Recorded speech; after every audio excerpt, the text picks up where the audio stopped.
नाजरीन, इमरान याकूब खान साहब और जफर हिलाली साहब के साथ मैं हूं Sameena Pasha. Program view point में आपको खुशामदीद कहती हूं। सानिया मरी की बाज़ गश्त अभी थमी नहीं है। जाहिर है कि जैसे जैसे वक्त गुजर रहा है मज़ीद चीज़ें सामने आ रही हैं कि ये वाक़यात कैसे हुए और किसकी लापरवाही थी, किस तरह से चीज़ें होनी चाहिए थी। रेस्क्यू ऑपरेशन अभी तक जारी है। बहुत सारे मकामात ऐसे हैं जहाँ से बर्फ़ हटाने का काम जारी है, लेकिन इत्तलात यही है कि ज़्यादातर लोगों को महफूज मकामात पर मुंतकिल कर दिया गया है और सड़कों की बहाली का काम भी बड़ी तेज़ी से जारी है और काफ़ी हद तक मुकम्मल होने के करीब है। लेकिन इसके साथ साथ आज हम देख रहे हैं कि हुकूमत भी बड़ी एक्टिव नज़र आ रही है। वज़ीर आला पंजाब उस्मान बुज़दार भी वहाँ पहुँच गए थे और उन्होंने भी जाकर जनाब ना सिर्फ ये कि जायज़ा लिया सारी सूरत हाल का, फ़िज़ाई जायज़ा, बल्कि इसके साथ साथ उन्हें बाकायदा एक ब्रीफिंग भी दी गई और इसके साथ साथ एक रिपोर्ट भी, इब्तदाई रिपोर्ट भी उनके सामने रख दी गई है। जबकि जामे रिपोर्ट के लिए एडिशनल सेक्रेटरी दाखिला की सरबराही में एक मज़ीद कमेटी कायम कर दी गई है, जिसका नोटिफिकेशन भी जारी हो गया, जो कि मज़ीद ज़िम्मेदारों का डीपली तयन भी करेगी और इसके साथ साथ तमाम मुहर्रकात का जायज़ा भी लेगी। एक आला सतह इजलास भी हुआ जिसमें अहम फैसले भी किए गए, जिसमें यह भी शामिल है कि जनाब मरी को एक ज़िले का दर्जा दे दिया जाएगा। मज़ीद पार्किंग प्लाजा बनाने की भी तजवीज़ इसमें आई है और भी सहूलियात को बेहतर बनाने के हवाले से काफ़ी तजावीज़ रखी गई हैं, जिस पर अमल दरामद करने के लिए भी बड़ा अज़्म ज़ाहिर किया जा रहा है। लेकिन ये सारी चीज़ें अपनी जगह, जो इब्तदाई रिपोर्ट सामने आई है उसके कुछ निकात ज़रूर मैं आपके सामने रखूँगी जिस पर हम मज़ीद आगे बात भी करेंगे। एक तो रिपोर्ट में ये भी बताया गया है कि जनाब मरी और गिरदो नवाह में सड़कों की 2 साल से मुरम्मत नहीं हुई और जिस कंडीशन में थी सड़कें वो वैसी ही चली। इसके साथ साथ खारजी रास्ते से बर्फ़ हटाने के लिए हाईवे की मशीनरी भी मौजूद ना थी, बिजली भी नहीं थी होटल्स में, जिसकी वजह से सयाह होटल्स छोड़कर गाड़ियों में रहने को प्रेफर कर रहे थे। साथ साथ मरी में ऐसा कोई पार्किंग प्लाजा मौजूद नहीं था और जहां गाड़ियां पार्क की जा सकती, लिहाजा तमाम तर गाड़ियां जो एंटर हुई वो रोड्स पर ही मौजूद थी। 7 जनवरी को 16 घंटे में 4 फुट बर्फ पड़ी। 3 जनवरी से 7 जनवरी तक 1,62,000 गाड़ी मरी में दाखिल हुई। वज़ीर आला पंजाब उस्मान बुज़दार ने ट्रैफिक लोड मैनेजमेंट ना करने पर बरहमी का इजहार भी किया और ओवर चार्जिंग पर भी गुस्सा किया और कार्रवाई की हिदायत भी की। रिपोर्ट में मजीद बताया गया कि 16 मकामात पर दरख्त गिरने से ट्रैफिक ब्लॉक हुई। 21,000 गाड़ियों को वापस भी भिजवाया गया। 4 से 5 गाड़ियों में 22 अफराद जाँ बहक हुए। कार्बन मोनोऑक्साइड की ज़्यादती से लोग जाँ बहक हुए। 70% इलाकों में अब की सिचुएशन के मुताबिक बिजली बहाल कर दी गई है, ये भी रिपोर्ट में बता दिया गया। तो बहरहाल जो इब्तदाई रिपोर्ट है उसमें आपने देखा कि क्या चीज़ें बताई गई हैं, इस पर फौरी कुछ अहकाम भी सादिर किए गए हैं। लेकिन क्या ये काफ़ी है और जो अहकाम दिए गए हैं उससे क्या होगा? जो फैसले अहम लिए गए हैं मरी से, क्या उससे मरी में सहूलियात बेहतर हो पाएंगी या नहीं, इसके हवाले से भी गुफ्तगू करेंगे। आप सबको मैं खुशामदीद कहती हूँ। पहले चलूँगी मैं जफर हिलाली साहब की जानिब। हिलाली साहब, ये जो रिपोर्ट आई है उसके बाद मज़ीद भी रिपोर्ट्स आती रहेंगी अब तो खैर, लेकिन जो अब तेज़ी फुर्ती दिखाई जा रही है, हम यही कह सकते हैं कि बड़ी देर कर दी मेहरबान आते आते। इन फैसलों का, इन इक़दामात का कोई फ़ायदा आपको नज़र आ रहा है? देखिए, पहले बात तो ये है कि चलिए मानना पड़ेगा कि ये रिपोर्ट जो है, कम से कम वो लोग जिन्होंने रखा गए थे और डिप्लॉय किया गया था मॉनिटर करने, सुपरवाइज़ करने, डायरेक्ट करने, कंट्रोल करने के लिए ट्रैफिक को, वो तो कम से कम उनकी फेलियर, उनकी कोताही वो तो पकड़े गए हैं और वो एसी या डीसी या एसपी जो भी हैं उनका तबादला हुआ है और शायद उनके खिलाफ और भी एक्शन हो। तो दिस इज़ वेरी गुड और फ़ौरन हो गया है। अब लोग कहते हैं कि ये काफ़ी नहीं है। हमारे जो अपोजिशन के लीडर्स हैं ख़ास तौर वो कहते हैं ये काफ़ी नहीं है। शहबाज शरीफ साहब कहते हैं फ़ौरन चीफ मिनिस्टर और प्राइम मिनिस्टर को चले जाना चाहिए।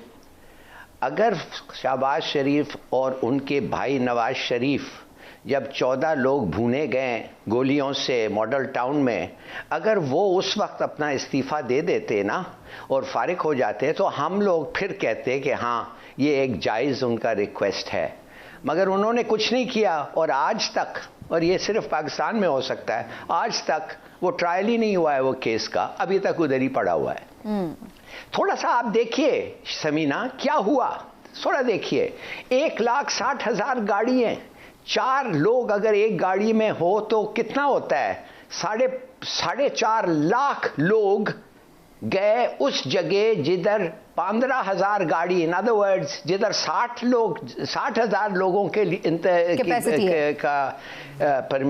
कैपेसिटी है, 4.5 लाख गए हैं उनमें से 4 गाड़ियां जिनमें 16 लोग थे, 4 पीपल पर कार, उन लोग इसलिए मारे गए, इसलिए नहीं कि लोग नहीं पहुंच सके, वो इसलिए मारे गए हैं कि वो सीखा नहीं उन्होंने, किसी ने उनको सिखाया नहीं। और यह सबका कसूर है कि भाई जब गाड़ी आप चलाते हैं तो खुदा के लिए याद रखें, जब एग्जॉस्ट ब्लॉक होता है या फ्रीज होता है तो वो कार्बन डाइऑक्साइड जिसका कोई बू नहीं है और कलर नहीं है वो गाड़ी में आता है और 1.5 मिनट में या 2 मिनट में आप बेहोश हो जाते हैं और 15 मिनट में आप ख़त्म हो जाते हैं।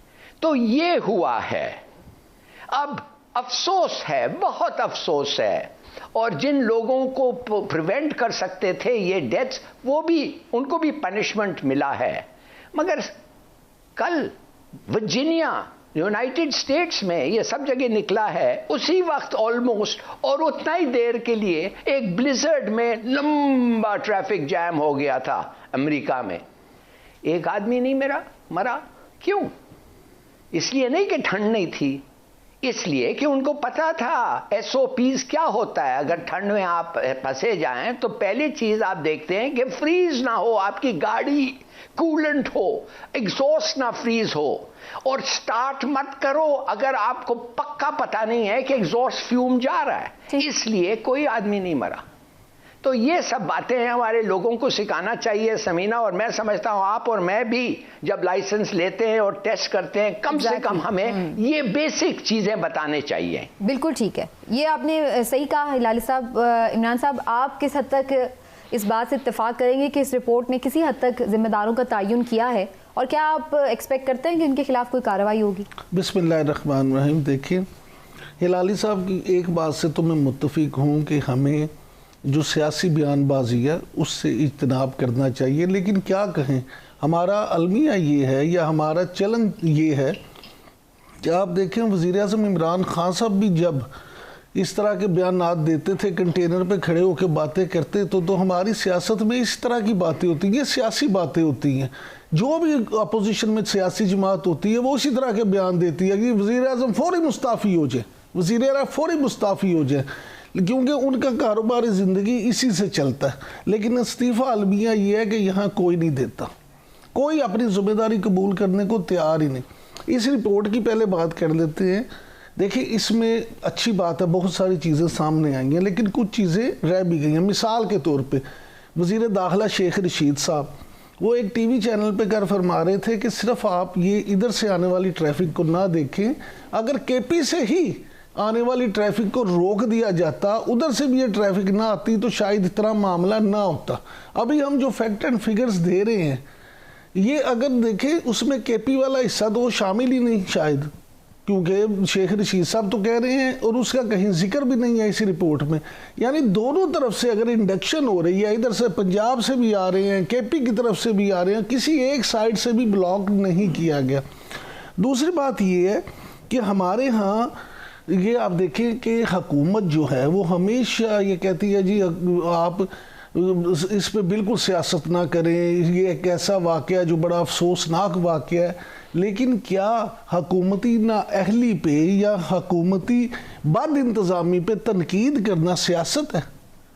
हमारा तो ये काम है बतौर साफ़ी कि इस तरह का अगर कुछ सानहा हो जाता है, इस तरह का अगर कोई हादसा हो जाता है तो हम बग़ैर किसी सियासी उसके मनसूबाबंदी एजेंडा के मनसूबाबंदी के हम वो तमाम चीज़ें सामने लाएं जिससे आइंदा किसी भी ऐसे नाखुशगवार वाक़या से बचा जा सके। साफियों को तो ऑब्जर्व अपने वो अपने मुखालिफिन को और मुखालिफिन उनको एड्रेस करें। देखिए पता क्या मामला ये है कि ये जो मामला आप उसको कार्बन मोनोऑक्साइड के हैं, आप उसको उसकी वजह पेट्रोल का ख़ात्मा के, आप उसकी वजह शदीद तूफ़ानी बर्फ़बारी के, या आप उसकी वजह ये कहें कि वहाँ पे इतने ज़्यादा लोग थे।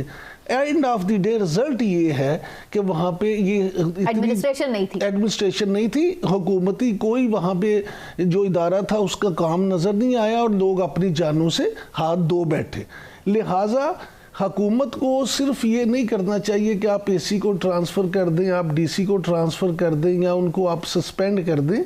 हुकूमत इस बात कार्रवाई होगी क्या? जो कोई कार्रवाई नहीं होगी, कोई कार्रवाई नहीं होगी। अब देखेंगी क्या होता है यहाँ, यही तो अलमिया है। अगर ये एसी या डीसी या एसएसपी या सीटीओ चीफ ट्रैफिक अफसर ये सस्पेंड हो जाएंगे मैक्सिमम, थोड़े बहुत बादले। भाई जिसने एसी लगना है उसने मरी से हट के जाम शोरू जाके भी एसी लगना है, उसको उन्होंने चपरासी तो बना नहीं देना, तो कोई कार्रवाई नहीं होगी। ये कोई कार्रवाई नहीं होती। यही तो बात है कि फिर लोग इसको सीरियसली लेते नहीं। अगर हाँ, अगर वाकई को कार्रवाई हो और हुकूमती सतह पे भी जो वाकई ही इसके जिम्मेदारी जो हुकूमत में बनती है उस पर भी कार्रवाई हो, इंतजामिया पे भी हो, तो आइंदा कोई, जैसे हम हमेशा देखते हैं लाले साहब, कोई ट्रेन हादसा होता है तो कहते हैं जी ट्रेन ड्राइवर की गफलत थी, वो सो गया या जो भी हुआ उसकी गलती की वजह से हुआ। तो हम नहीं देखते कि कोई बड़े लेवल का बंदा जो है वो आके फ्रंट से कहे कि नहीं जी मैं चूंकि हेड कर रहा हूँ चीज़ों को, मैं लीड कर रहा हूँ तो मैं रिस्पॉन्सिबिलिटी लेता हूँ। आप इस वाक़े में क्या समझते हैं, किसके खिलाफ कार्रवाई होनी चाहिए और कौन जो है वो आप समझते हैं कि यहाँ से उसको रिमूव करना चाहिए? समीना, इट डिपेंड्स ऑन क्या नोटिस था और कितना इमरजेंसी कितना था। देखिए, अगर ज़लज़ला हो तो आप ये नहीं कह सकते हैं कि एवरी बस कि किसी को पकड़ना चाहिए, वो एक कुदरती चीज़ है, ये भी एक कुदरती चीज़ है, मगर SOPs होना चाहिए। मिसाल के तौर पे जब आपको अनप्रेसिडेंटेड स्टॉर्म ये कह रहे हैं, वेदर फोरकास्ट ये है, क्यों नहीं आपने इमरजेंसी नहीं डिक्लेयर किया? इमरजेंसी अगर आप डिक्लेयर करते तो इसको पता ये चलता कि आपके घर, आपके रेस्टोरेंट्स, आपके दुकान में कोई भी आएगा इस इमरजेंसी के दौरान खाने के लिए, शेल्टर के लिए, रहने के लिए, आपका फर्ज है आप उसको खोलेंगे और उसको आने देंगे और उसको खाना देंगे और गवर्नमेंट आपको फिर बाद में ये देगी, कॉम्पनसेट करेगी। पेट्रोल्स, ऑटोमेटिकली इमरजेंसी पेट्रोल्स होने चाहिए। जो भी जो इक्विपमेंट की ज़रूरत है, it should be available automatically, standard operating procedure. जिस वक्त से वो वेदर रिपोर्ट आया, ये सब अगर होता जैसे दूसरे मुल्कों में है तो शायद ये हालत नहीं होती। हिलाली साहब, एक सेकंड में बताता हूँ। हिलाली साहब, आप तो कह रहे हैं ना SOPs होते, उन पे अमल होता। मैं अगर आपसे ये कहूं कि यहाँ ये हुआ है कि जो SOPs पहले थे, जो एग्जिस्ट करते थे, उसके तहत भी जहाँ जहाँ ये मशीनरी होनी चाहिए थी वहाँ मशीनरी ही नहीं भेजी गई। यानी एक तो आप कहते हैं ना कि आपके पास मशीनरी है ही नहीं, लेकिन जो मशीनरी मौजूद है जिसको जिन पॉइंट्स पे होना चाहिए था उन पॉइंट्स पे मशीनरी मौजूद नहीं थी, वहां भेजी नहीं गई। और फिर रिपोर्ट में एक और जो बात सामने आई है कि 2 साल से, आप जो बात है समझने वाली, 2 साल से वो कहते हैं कि उस इलाके में किसी सड़क की मुरम्मत तक नहीं हुई। यानी आप ये देखें कि इस तरह की जो चीज़ें होती हैं, आपको पता है वहाँ लाखों सियाह आते हैं, वहाँ पे ये सारा मामला है। और जब आप इनका एक मोटो था कि आप टूरिज्म को फ़रोग देंगे, आपने एक कमेटी भी बनाई, ये चीज़ें भी की, तो आप तो फिर इन इलाकों पे ज़्यादा तवज्जो देना चाहिए थी। लेकिन आपने इतना बेहाल छोड़ दिया कि 2 साल से वहाँ मरम्मत के लिए भी नहीं, कोई पैच वर्क नहीं, कोई ऐसी चीज़ नहीं। तो ये सारी चीज़ें बिल्कुल जी, ये निशानदेही हुई भी है और मजीद भी हम एक्सपेक्ट कर रहे हैं कि जो डिटेल इंक्वायरी रिपोर्ट आएगी उससे मजीद भी निशानदेही होगी। और सिर्फ इतना ही ज़रूरी नहीं है कि रिपोर्ट आ जाए, बल्कि ना सिर्फ ये कि जिम्मेदारान के खिलाफ कार्रवाई होनी चाहिए, बल्कि उसकी रोशनी में जो चीज़ें, जो इकदाम लेने की ज़रूरत है वो भी लिए जाएं, ताकि आइंदा इस किस्म के वाक़यात जो हैं हमें देखने में ना आए और टूरिज़्म को सही मानों में फ़रोग़ दिया जा सके। थोड़ा पॉलिटिकली आपने बात भी की कि लोग बड़ा सियासत भी कर रहे हैं और अपोजिशन भी आजकल हमने काफ़ी गर्म मिजाज में है, काफ़ी ज़्यादा तनकीद भी हो रही है हुकूमत की परफॉर्मेंस को लेकर के, और इसके साथ साथ अपने तौर पर हिकमत अमली भी तरतीब दी जा रही है। इसी सिलसिले में बिलावल भुट्टो जरदारी की शहबाज शरीफ साहब से मुलाकात कल होने जा रही है, तो उसमें क्या उनका एजेंडा है, क्या बातचीत हो सकती है, इसके हवाले से मैं ज़रूर आप लोगों का एक कमेंट शामिल करना चाहूँगी। हिलाली साहब, पहले आप बताइए, दोनों ने अलग अलग लॉन्ग मार्चेस के ऐलान किए हुए हैं और ऐसे में अब दोनों मुलाकात भी करने जा रहे हैं, तो आपको लगता है कि ये फिर से गवर्नमेंट के खिलाफ एक हो सकते हैं, कोई मिलके कोई एक लॉन्ग मार्च बना लें, या कोई और बात हो सकती है? देखिए, इनके दरमियान सस्पिशन और शक इतना है कि ये इकट्ठे नहीं हो सकते। अगर इकट्ठे हो सकते थे तो पीडीएम रहता, पीडीएम तो टूट गया है। तो ये जो अब मिल रहे हैं, ये इसलिए मिल रहे हैं कि दोनों को पता है कि भाई हम दोनों की बेहतरी होगी अगर इमरान खान को निकाल दें। हम सिंध में आ जाएंगे, तुम पंजाब में आ जाओगे, और वाह लूट और माल और फिर सब हम शुरू कर लेंगे। यही तो हम चाहते हैं।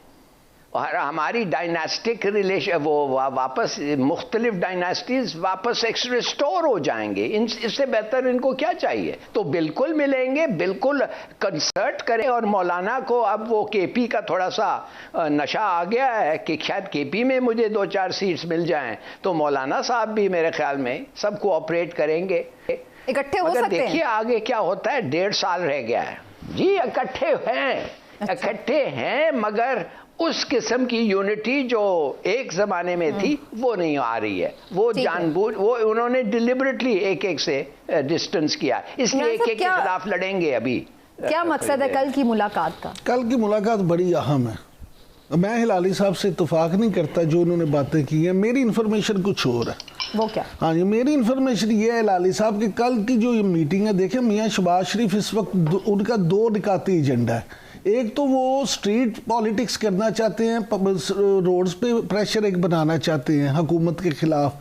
दूसरा वो असेंबली में जो है एक प्रेशर बिल्ड करना चाहते हैं। कल की मुलाकात का मेन एजेंडा जो है वो तहरीके अदम इतमाद है। अच्छा, वोट ऑफ नो कॉन्फिडेंस। आपको याद होगा पिछले इजलास में एक बात पीपल्स पार्टी की तरफ से भी आई थी कि स्पीकर कौमी असम्बली जो है सबसे पहले उनसे ये काम शुरू किया जाए।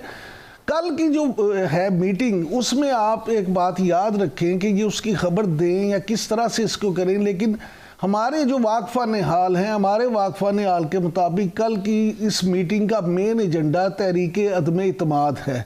अब उसमें सबसे पहले उनका ये स्ट्रेटजी अगर बनती है कि कौमी असम्बली के स्पीकर के खिलाफ वो करारदाद पेश की जाए और फिर उस पर अदम इतमाद करके देखा जाए कि हम कितने वोटों से कामयाब होते हैं, और उस स्ट्रेटजी की बिना फिर आगे चलाया जाए कि होते भी हैं या नहीं। हाँ जी, होते हैं या नहीं, या पंजाब में क्या सूरत हाल करनी है और उसके बाद वज़ीर आज़म के खिलाफ क्या करनी है, आइंदा जो सियासी लाहे अमल है। इस लिहाजा ये कल वाली जो मीटिंग है उसका एक ही एजेंडा है और वो है तहरीके अदम इत्माद। लेकिन इमरान साहब इस पर तो वो पहले भी कह चुके हैं कि जनाब इस गवर्नमेंट में इनको हटा के इस वक्त सियासी शहीद नहीं बनने देना चाहिए, और फिर ये भी कि जनाब जो अगली गवर्नमेंट आएगी वो किसकी होगी। तो इस पर तो अभी शायद आप खुद भी कह चुके हैं कि ये इतना इंटरेस्ट नहीं ले रहा कोई इस वक्त इक़्तिदार लेने में। सिचुएशन ऐसी है ना, देखिए एक बात इकोनॉमी की भी और ओवरऑल। अब एक बात समझिए जी लाल साहब, इसी बात पे मैं आपका भी कमेंट लेती हूं। बात ये है, मामला इस वक्त ये है कि ये कोई इंटरेस्ट ले या न ले, इस बात में हर पार्टी का इंटरेस्ट है कि अर्ली इलेक्शन हो जाए। अच्छा, अब मैं आपसे पहले भी अर्ज कर चुका हूँ कि अर्ली इलेक्शन कैसे होंगे। अर्ली इलेक्शन का एक आईनी तरीका ये भी है, कुछ माहिरीन ये कहते हैं कि अगर वोट ऑफ नो कॉन्फिडेंस हो जाए वज़ीर आज़म के ख़िलाफ़, और वज़ीर आज़म के ख़िलाफ़ होने के बाद स्पीकर इन्हें दावत देंगे अपोजिशन लीडर को कि आप हुकूमत बनाएं, और अगर अपोजिशन लीडर हुकूमत ना बना सके किसी भी वजह से तो असम्बलियाँ टूट जाएंगी। अगर असम्बलियाँ इस वक्त में टूटती हैं तो फिर उसका नतीजा ये होगा कि आप अर्ली इलेक्शन की तरफ चले जाएंगे। ये जो सारे मामले हैं, इसका मतलब ये हो जाएगा कि हाउस में किसी की भी मेजॉरिटी लिहाजा फ्रेश इलेक्शन, वो फिर मिड टर्म इलेक्शन नहीं होंगे, वो अर्ली इलेक्शन हो जाएंगे। जी लाली साहब बड़ा ये क्या बात हो रही है भाई।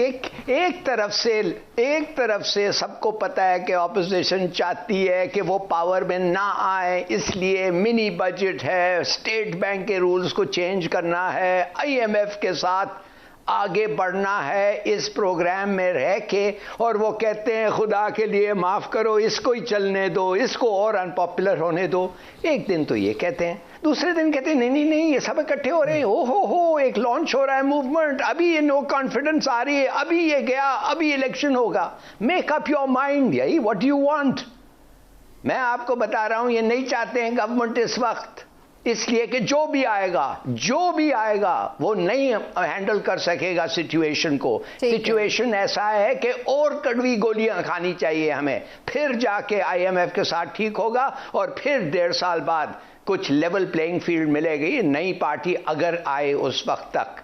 तो ये मैं नहीं समझता, ये आपको सब नहीं लगता है इनको डिस्टेबलाइज करना। और फिर वही बात है कि जाहिर है अपोजिशन का काम है, वो अपने तौर पर टफ टाइम देने के लिए मुख्तलिफ तरीके तो अपनाएगी, भले उसके पीछे वजूहात कोई भी हो।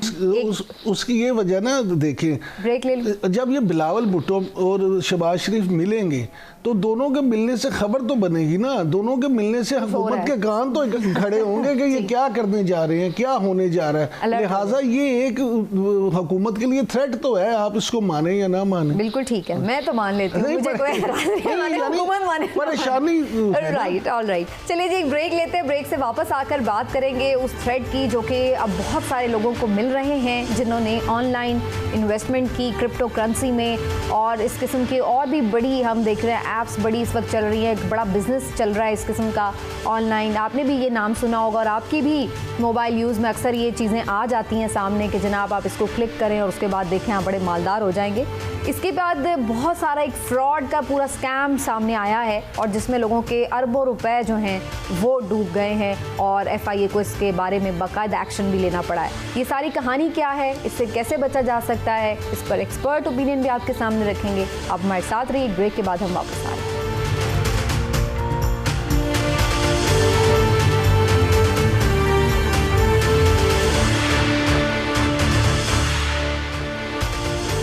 वेलकम बैक नाज़रीन। क्रिप्टो करेंसी का नाम आपने सुना होगा, ये एक तरह की वर्चुअल करेंसी है और ऑनलाइन ट्रेडिंग का ये सिलसिला है जिसमें अक्सर आपने देखा होगा कि आपके पास इश्तिहारात की सूरत में मोबाइल स्क्रीन पर ये ऑफ़र्स आती हैं कि जनाब आप इस ऐप को डाउनलोड करें, इसमें इन्वेस्टमेंट करें और फिर आप देखिए कि बैठे बिठाए घर में बगैर कुछ किए आपकी करेंसी कैसे दुगनी तिगनी हो जाएगी और आप रातों रात अमीर हो जाएंगे। तो इस किस्म के मामलात में ज़ाहिर है कि बड़ी अट्रैक्शन होती है और लोग बड़ी तेज़ी से इसमें इन्वेस्टमेंट का प्लान भी करते हैं और अमीर बनने के ख्वाब भी देख लेते हैं। लेकिन बहुत सारी चीज़ों में, बहुत सारे मामलात में हमने यही देखा कि ऐसी चीज़ों का रिज़ल्ट जो है वो एक फ्रॉड की सूरत में ही निकलता है। क्रिप्टो करेंसी के हवाले से कितनी सच्चाई है, कितनी हकीकत है, इस पर तो हम एक्सपर्ट ओपिनियन जानने की कोशिश करेंगे ही, लेकिन साथ ही साथ जो एक स्पेसिफिक स्कैंडल सामने आया उसके हवाले से मैं ज़रूर बात करना चाहूँगी जिसमें 18 अरब रुपए से ज़ायद का जो फ्रॉड है वो FIA में रिपोर्ट किया गया है साइबर क्राइम विंग की सूरत में। और वहाँ पर ये बताया गया है कि किस तरह से लोगों से ये अरबों रुपए इन्वेस्टमेंट करवा कर बटोरे गए हैं। उसके बाद ना तो उस कंपनी का कोई अता पता मिलता है, ना ही किसी शख्स का कोई राब्ता होता है और ख़ास तौर पर आमतौर पर एक एप्लीकेशन के ज़रिए इन तमाम लोगों को जो इसमें इन्वेस्ट करते हैं उन्हें कनेक्ट करके मैसेजेस भी भेजे जाते हैं और पूरा एक ऐसा इन्वायरमेंट क्रिएट कर दिया जाता है कि जैसे वाकई में ही कोई बड़ी इंटरनेशनल किस्म की ये कंपनी है जिसमें आप इन्वेस्टमेंट करने जा रहे हैं। लेकिन बाद में जब आप इन ऐप्स को देखते हैं तो पता चलता है कि जनाब इनके पीछे तो कोई इनका वाली वारिस ही नहीं है। लेकिन ये सारी कहानी है क्या और कैसे ये किया जाता है, इसके हवाले से गुफ्तगू है। और आज खास तौर पर इस सेगमेंट के लिए हमें ज्वाइन कर रहे हैं जनाब इमरान रियाज साहब जो कि सरबराह है साइबर क्राइम सिंध के और ये इस मामले को इन्वेस्टिगेट भी कर रहे हैं। तो इनसे ज़रा डिटेल में मैं सारी सूरत हाल जानूंगी। इमरान साहब, ऑनेस्टली मेरा तो बहुत ज़्यादा इस पर कोई इतनी इन्फॉर्मेशन नहीं है। पहले तो आप थोड़ा सा हमारे नाज़रीन को ये प्लीज़ आसान अल्फाज में एक्सप्लेन कीजिए कि ये फ्रॉड किस तरह से किया जाता है इस क्रिप्टो करेंसी के तहत, और क्या हर तरह का जो ये क्रिप्टो करेंसी का इश्तिहार आता है ये सब ही फ्रॉड हैं या इनमें कोई सही तौर पर भी इन्वेस्टमेंट हो सकती है ऑनलाइन? जी अस्सलाम वालेकुम जी। First of all thank you so much for having me on. देखिए जी, ये क्रिप्टो करेंसी का फ्रॉड इसको कहना गलत है। ये एप्लीकेशंस बनाई गई थी कुछ और ये बेटिंग एप्लीकेशंस थी और इसके तहत लोगों को जो है वो डिफ्रॉड किया गया।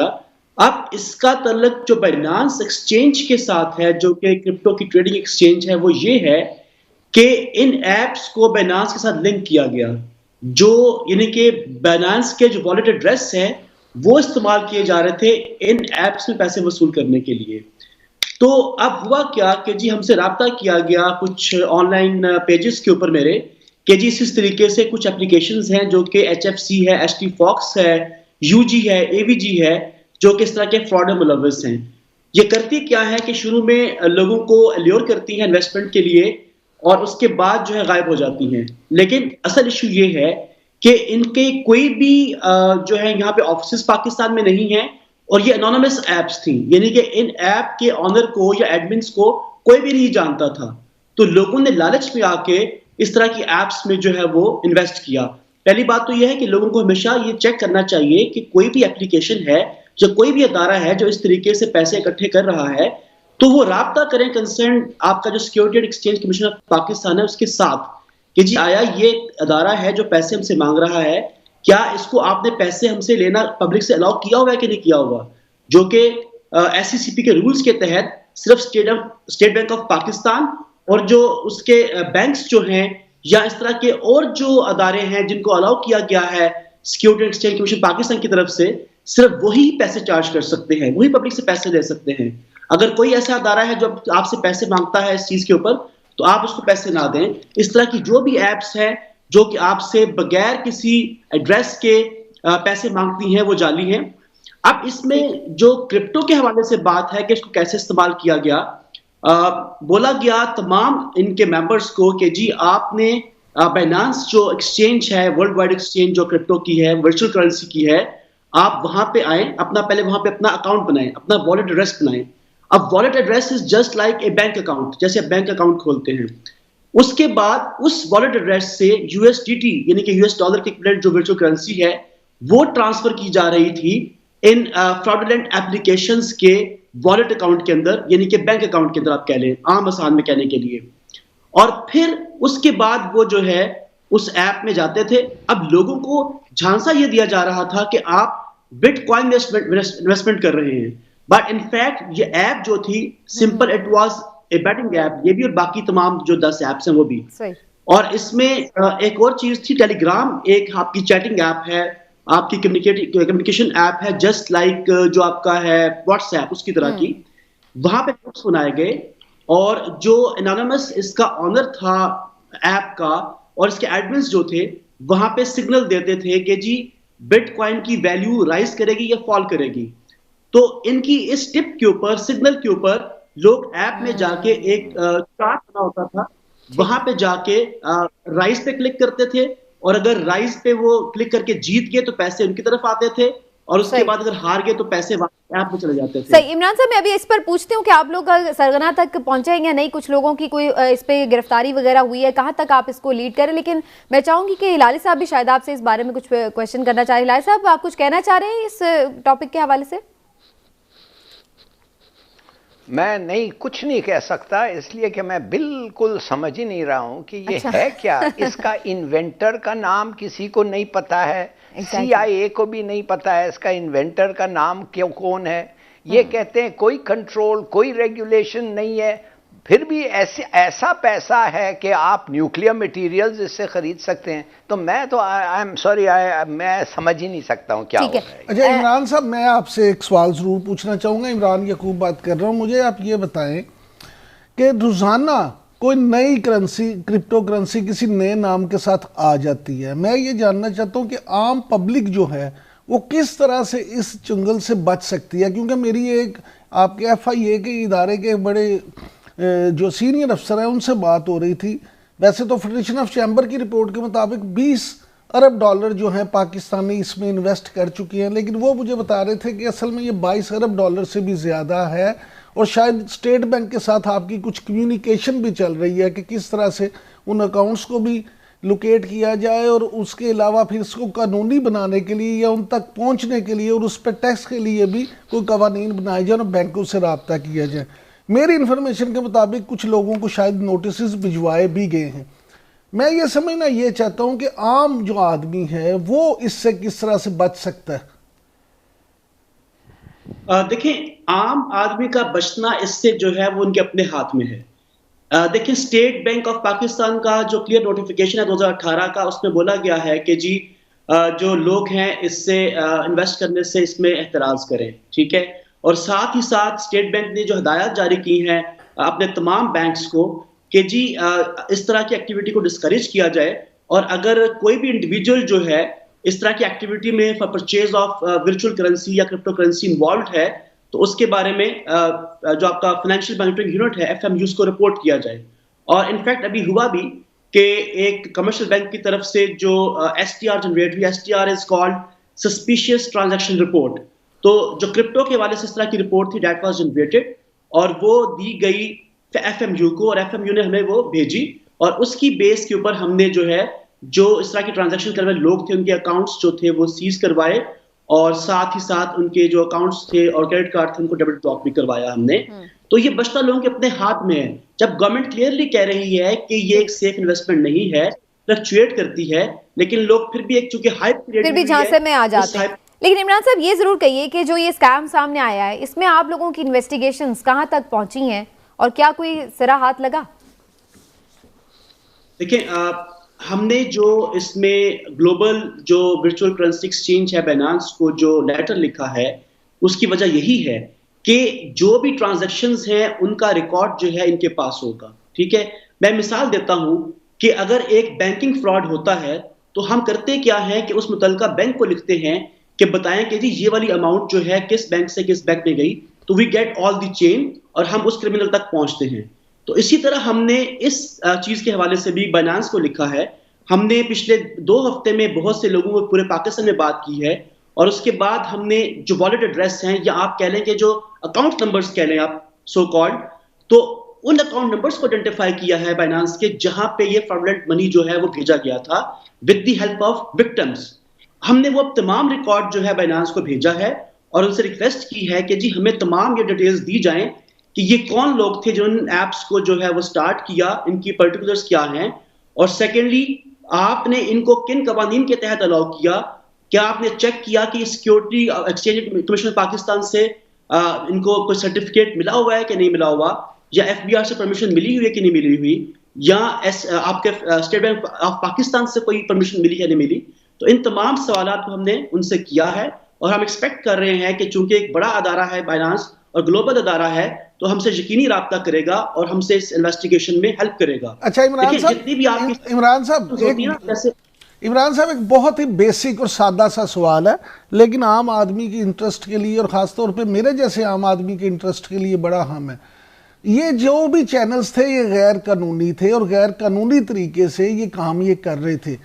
अगर क्या ये आप समझते हैं कि मुमकिन है कि जिस आलमी इदारे की आप बात कर रहे हैं यहाँ स्टेट बैंक के साथ कोई बैंक हमारा या कोई मालियाती इदारा या कोई एक्सचेंज कंपनी या कोई और कंपनी जो पूरे इसके कायदे और ज़वाबित के मुताबिक कुछ करके तो यहाँ करे, तो क्या इस कारोबार को, इस काम को कानूनी तरीके से भी किया जा सकता है? ये पूरी दुनिया में ये इलीगल ही होता है। देखिए जी, अभी तक फॉर्मली क्रिप्टो करेंसी को दुनिया में कहीं भी फॉर्मुलेट नहीं किया गया है। किसी गवर्नमेंट ने भी अभी तक इसको इस तरीके से रेगुलेट नहीं किया जहां तक मेरी इंफॉर्मेशन है। ये एक मुश्किल सवाल है क्योंकि पहले से आपका जो माशी निज़ाम कायम है बैंक्स की बेस के ऊपर, जो कि इंटरमीडिएटरी होते हैं between the government and the people, तो पूरा एक चेन पूरी रखी जाती है पूरी आपकी जो इन्वेस्टमेंट्स की। तो इसमें 2-3 चीजें हैं कि अगर आप इसको इस तरीके से क्रिप्टो करेंसी के हवाले कर देते हैं तो control is shifted from the government to crypto currency. इसको जानता ही कोई नहीं कौन क्या है। सेकेंडली जो इसमें इश्यूज आ रहे हैं वो आ रहे हैं कि ये वाला पैसा जो है, जो वर्चुअल करेंसी जो है, ये आपके क्राइम के अंदर इस्तेमाल हो रही है, मनी लॉन्ड्रिंग में इस्तेमाल हो रही है, एक्सटॉर्शन में इस्तेमाल हो रही है, रैंसम में इस्तेमाल हो रही है वर्ल्ड वाइड। आपके डार्क वेब पे अगर आपने सिल्क रूट के हवाले से सुना हो, सिल्क रोड एक ऐसा इंटरनेट मार्केट प्लेस थी for the sale of illegal weapons. ठीक है, तो वो तमाम पेमेंट्स जो बिटकॉइन के थ्रू हो रही थी।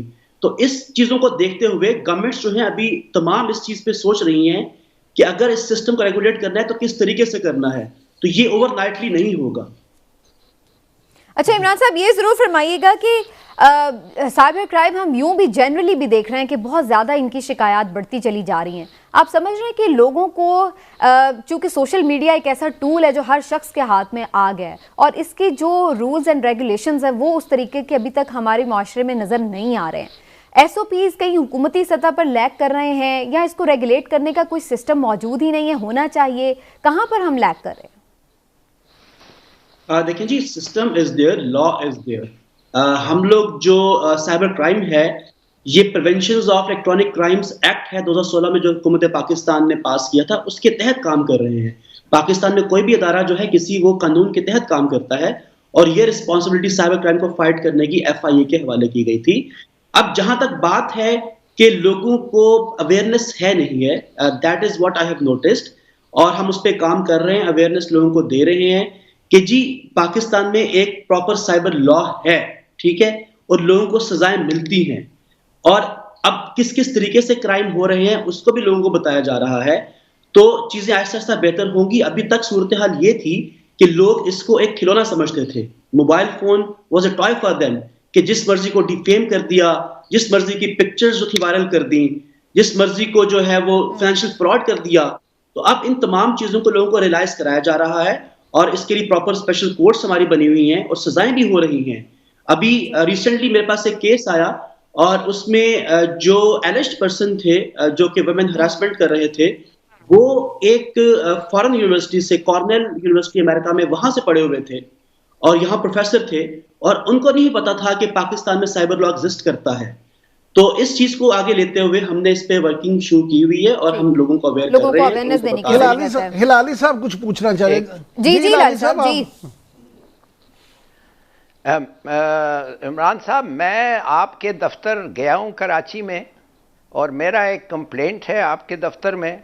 6 महीने पहले मेरे खिलाफ फ्रॉड हुआ था। मैं आपको एक दो चीज़ें आपके दफ्तर के बारे में बताना चाहता हूं, इसलिए कि शायद मदद हो आपको टू इम्प्रूव। पहली बात तो यह है कि आपका स्टाफ जो है बहुत कम है। दूसरा, आपके रिपोर्ट्स जो आते हैं पब्लिक से वो इतने हैं कि आपका स्टाफ के पास टाइम नहीं है फ्रैंकली।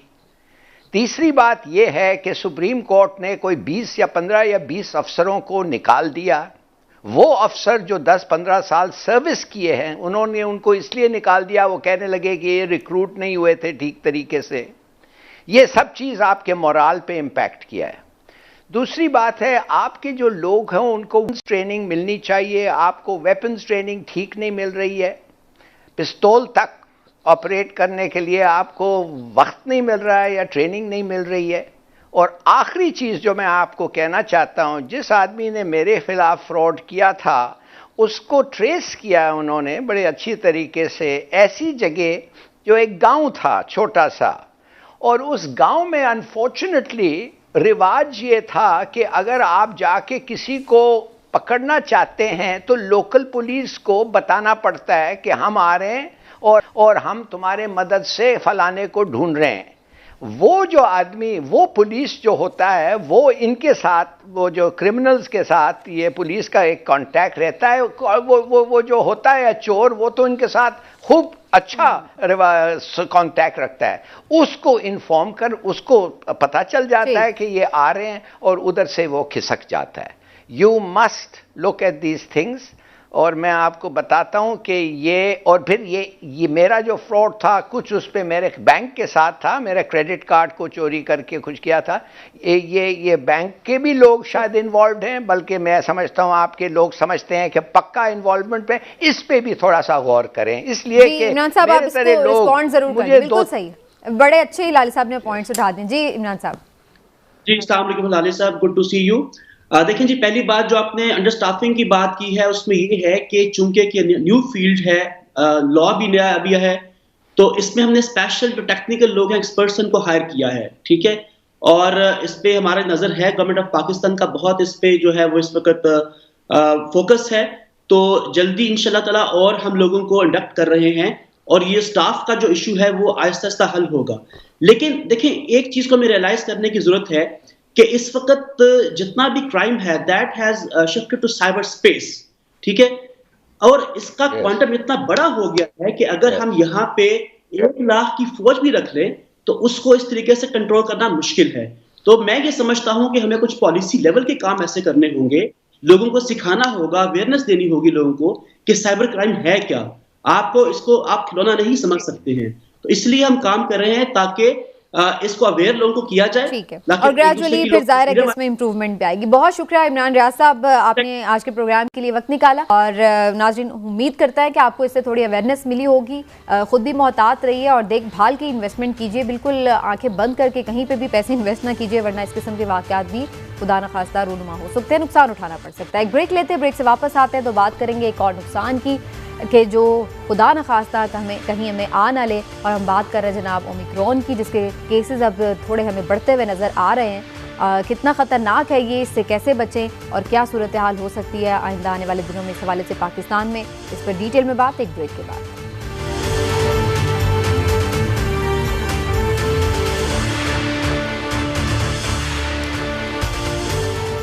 नाज़रीन, कोरोना के मुस्बत केसेस की शरह तकरीबन 1 से भी कम हो चुकी थी पिछले दिनों में और काफ़ी हम रिलैक्स्ड फील कर रहे थे।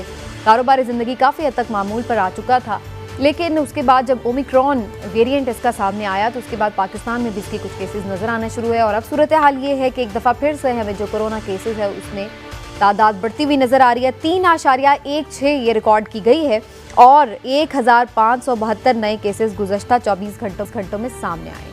असद उमर साहब NCOC के सरबराह का ये बताना है कि 60% जो ओमिक्रॉन के केसेस हैं वो कराची और लाहौर से रिपोर्ट हो रहे हैं। तो जो बड़े शहर हैं, ज़्यादा डेंसली पॉपुलेटेड हैं, वहाँ पर हमें इसका ज़्यादा असर नज़र आ रहा है। अब ये ओमिक्रॉन जो है, इससे बचना कैसे है? क्या वही SOPs रहने चाहिए? क्या हुकूमत इस सिलसिले में उतनी ही विजिलेंट है जैसे हमने पहले देखा? और इसके लिए जो वैक्सीनेशन है वो कितनी मुफीद साबित हो सकती है? ये और इस तरह के दूसरे सवालात कोशिश करेंगे इनके जवाबात जान सकें। लेकिन मैं एक कमेंट ज़रूर इमरान साहब और हिलाली साहब से लूँ। पहले इमरान साहब, दोबारा हम क्या खुदा न खास्ता उसी फेज़ में जा रहे हैं जो पहले हमने पिछले साल पूरा देखा? इसमें ओमिक्रॉन के हवाले से बड़ी अजीब सी बात है। इसमें तो कोई शक नहीं कि ओमिक्रॉन जो है बड़ी तेज़ी से फैल रहा है, लेकिन पूरी दुनिया में अगर आप देखें तो इससे जो डेथ यानी अमवात की शरह वो इंतहाई कम है। तो कुछ एक थ्योरी ये पेश की जा रही है कि ये जो वायरस है असल में इसका कोरोना का वो बनाया था इंसान ने, लेकिन उसके तोड़ के लिए अल्लाह की तरफ से एक वैक्सीन बन गई है जिसको आप ओमिक्रॉन कह सकते हैं कि जिन लोगों को ओमिक्रॉन होता है उनकी एंटीबॉडीज बन जाते हैं, वो इतना सीरियसली बीमार नहीं होते और उनमें ये अल्लाह ताला की तरफ से एक है कि वो बच जाते हैं, उनकी हालत सीरियस नहीं होती। लेकिन ये सारी अभी बातें हैं, कोई हतमी बात इस हवाले से किसी के सामने सुपर स्प्रेडर कहा जा रहा है। हाँ जी, मैं आपसे वही कह रहा हूँ ना।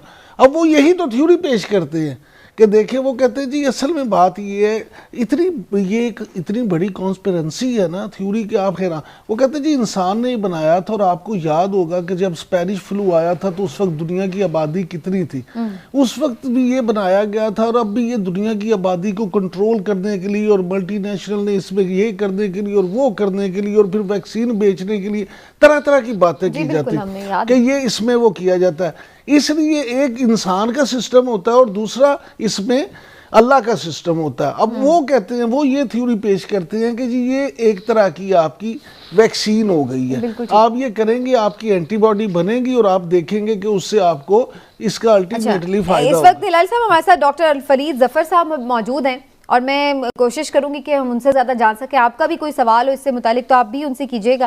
डॉक्टर साहब, ओमिक्रॉन कितना ख़तरनाक है और पाकिस्तान में ये वेरिएंट जो है कितना मोहलिक साबित हो सकता है खुदा न खास्ता? बिस्मिल्लाहिर्रहमानिर्रहीम। देखें जी, एक तो इंटरनेशनली जैसे आप देख रहे हैं कि ये ओमिक्रॉन जो है ये एक वेरिएंट दोबारा आ गया और पाकिस्तान में भी ये स्टार्ट हो गया और कल आपने देखा कि तकरीबन पूरे कंट्री में 1000 केसेस आए। कराची में कुछ 15% इस वक्त एक्सीड कर गया। आज का रेट उनका जो परसेंटेज है वो 18% है। तो इसमें सारे तो ओमिक्रॉन नहीं है, लेकिन इंटरनेशनली अगर आप देखें तो ये स्प्रेड बहुत रैपिडली होता है। लेकिन क्योंकि काफ़ी सारी पॉपुलेशन को ये कोविड पहले हो चुका है और काफ़ी सारे लोग वैक्सीनेट भी हो चुके हैं, इसलिए इसकी मोर्टेलिटी उस लिहाज से नहीं हो रही। लेकिन डॉक्टर साहब, इसके भी सिम्टम्स वैसे ही हैं जैसे कोरोना के थे? ये इसके भी ऐसे ही हैं, लेकिन इसमें थोड़ा सा लोग जो हमारे पास अब प्रेजेंट कर रहे हैं इनको को बहुत हाई ग्रेड फीवर नहीं है, लेकिन हेडेक के साथ प्रेजेंट कर रहे हैं। इनके गले में दर्द है, कोई खांसी है, थोड़ा सा बुखार है। सिम्टम बेसिकली उसी तरह के हैं, लेकिन वो बहुत टेस्ट से पता चल जाता है कि उधर। ठीक, डॉक्टर साहब जफर हिलाल साहब भी सवाल करना चाह रहे हैं आपसे। जी जफर हिलाल साहब। जी। डॉक्टर साहब, मुझे एक चीज़ बताएं, इस मुल्क में मेजॉरिटी ऑफ द पॉपुलेशन तो इनोक्यूलेट नहीं हुआ है, तो और कुछ लोग ऐसे हैं जो नहीं करेंगे, अपने आप को इनोक्यूलेट नहीं होने देंगे, वो उस किस्म का उनका दिमाग है। अगर कोई अगर वो नहीं इनोक्यूलेट होते हैं तो फिर ये जो वायरस है ये म्यूटेट करता है और स्प्रेड करता है, ये कभी नहीं खत्म होगा। क्या आप नहीं समझते हैं कि फोर्स्ड कंपल्सरी इनोक्यूलेशन जरूरी है? आपका क्या ख्याल है इस पे? जी, मेरा ख्याल है ये आपने बहुत अच्छा एक बात की है।